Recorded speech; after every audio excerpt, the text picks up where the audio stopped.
He pretended to be a tourist to escape his own life. She was a guide, even though she had long quit. Each encounter between them makes lies more dangerous, because truth and love pull stronger.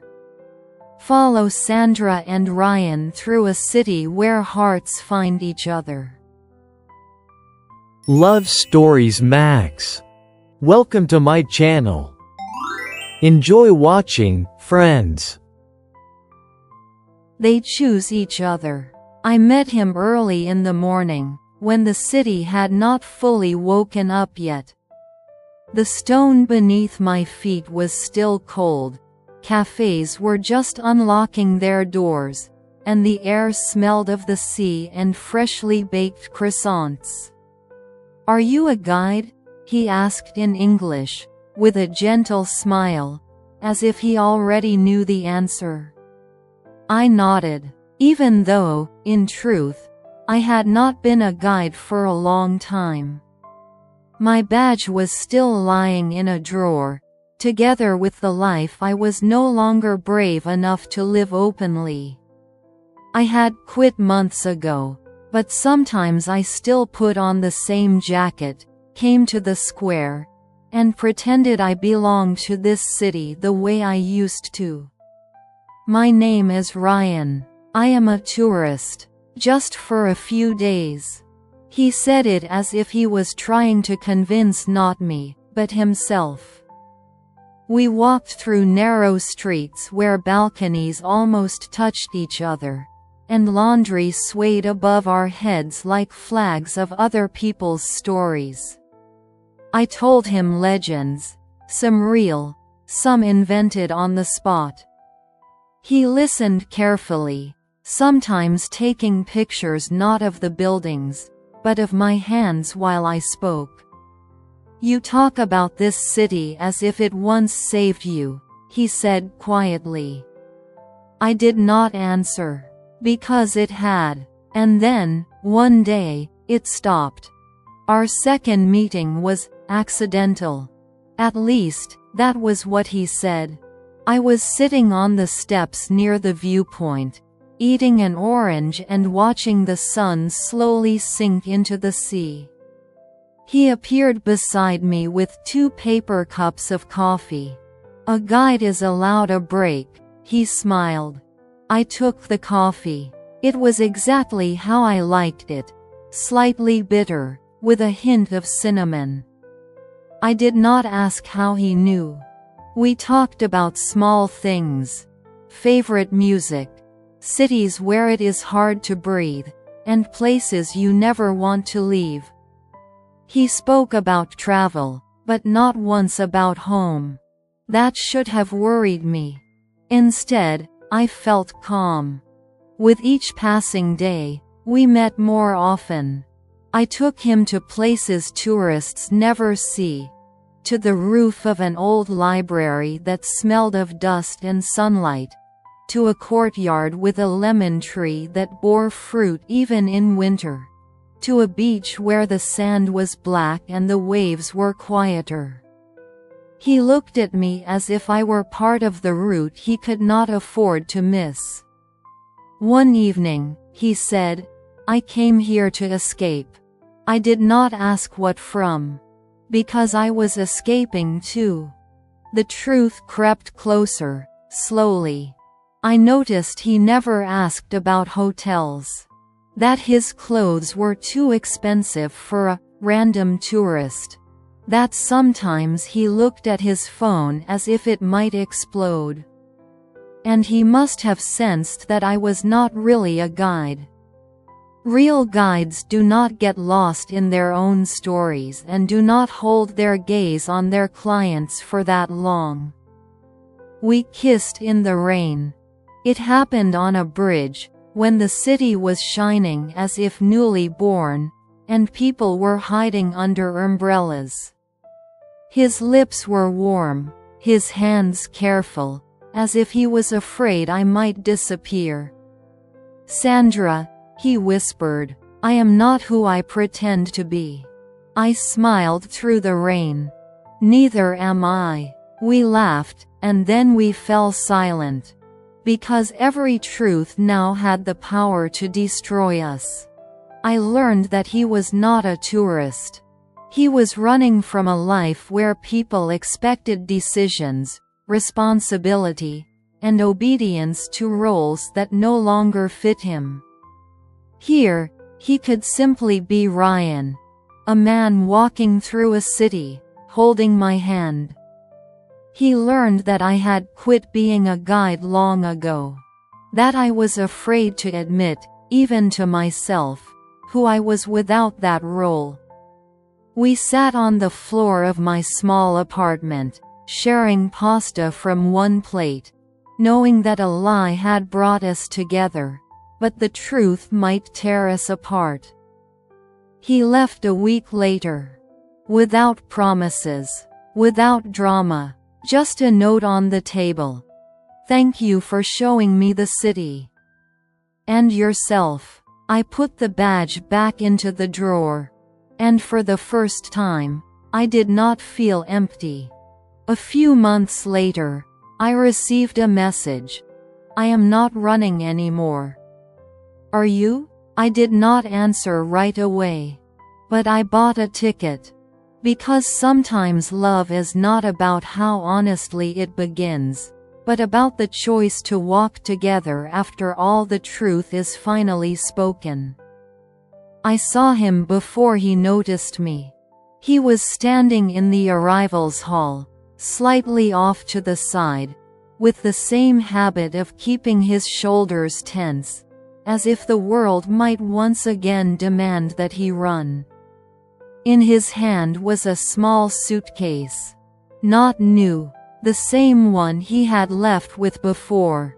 My heart was beating too loudly. I took a step forward, and stopped. What if the truth was too heavy now?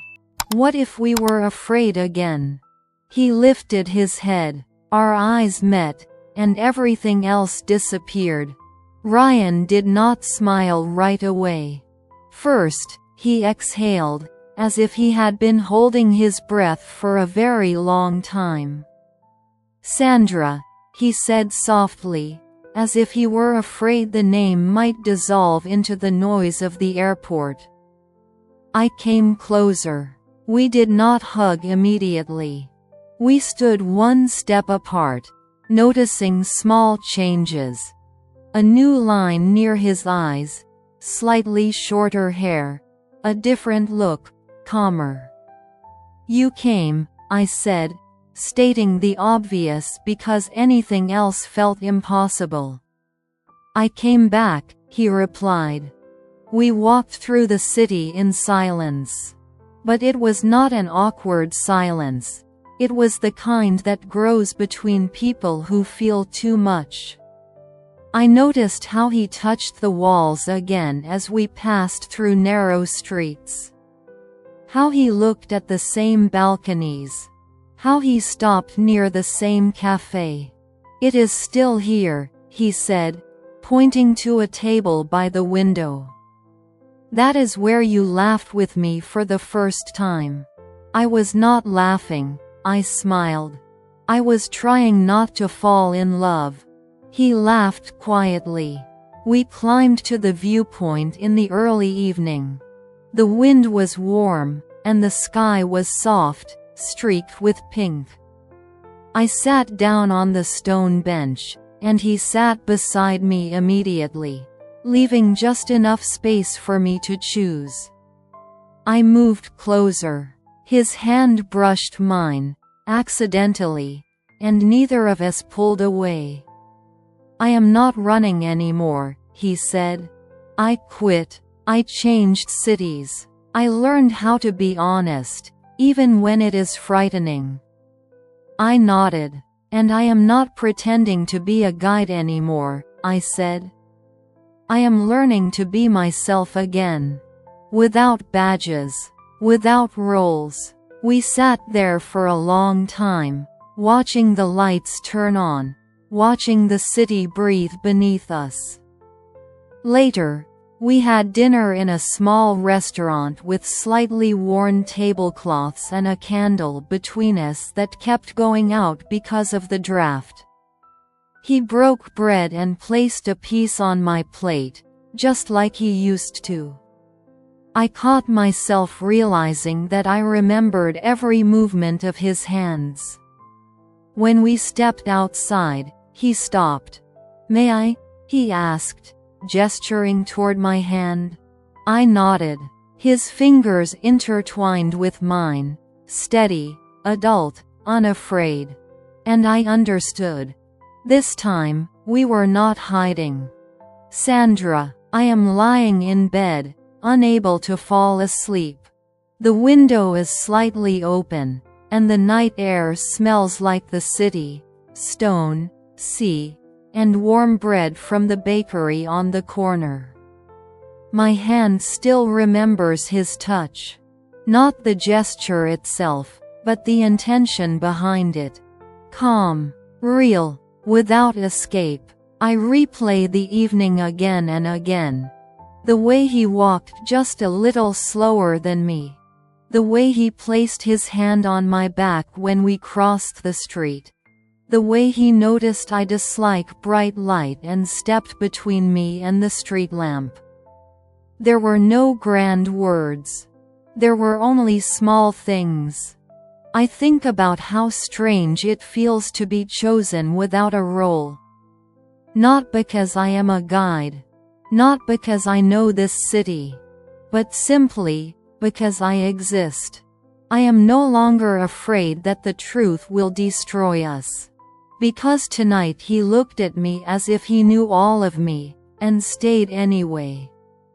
I turn onto my side, press the pillow to my chest, and for the first time in a long while, I fall asleep thinking not of loss, but of presence. "Ryan." I sit on the edge of the bed, holding my phone but not looking at it. Outside the window, I can hear someone laughing somewhere far away, and this city feels alive again. I think about her steps beside mine. The way she does not rush. As if she allows the world to adjust to her, instead of the other way around. Sandra did not ask if I would stay tonight. And that is exactly how I know I will. I was afraid of this meeting. Afraid I would not be able to look into her eyes without explanations. But the truth turned out not to be a burden, but a bridge. I no longer want to be someone who disappears. Not from this city. Not from her life. I lie down and turn off the light, allowing myself to imagine tomorrow morning. Coffee for two. A slow walk. Her voice, still slightly sleepy. And with that thought, I finally fall asleep. Not as a man who is running, but as a man who has chosen. We did not turn it into an event. We did not mark a date on the calendar. We did not speak ceremonial words. We simply began to live as if the choice had already been made. Ryan woke up earlier than I did and moved quietly through the apartment so as not to wake me. Sometimes I woke to the smell of coffee, sometimes to the gentle touch of his hand on my shoulder, as if he were checking whether I was here, whether I was real. The city accepted us slowly. It watched. We walked in the mornings when the streets still belonged only to us. We bought bread at the same bakery, where the woman behind the counter began to recognize our glances before our faces.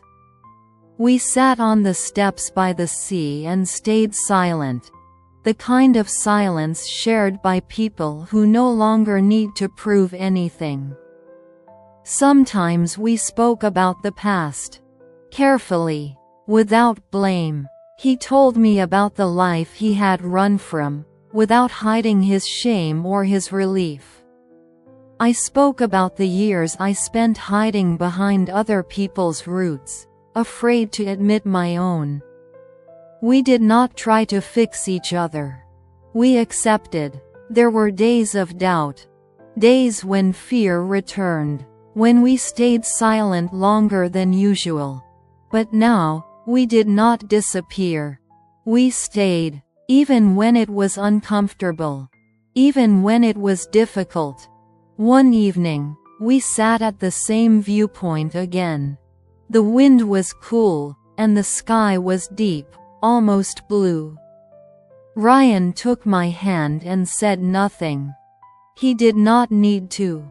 I understood then. Love is not always about the beginning. More often, it is about the decision to stay. We did not promise forever.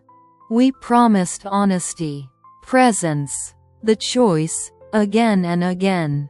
And that was enough. Because in the end, it was not the city that brought us closer. Not escape.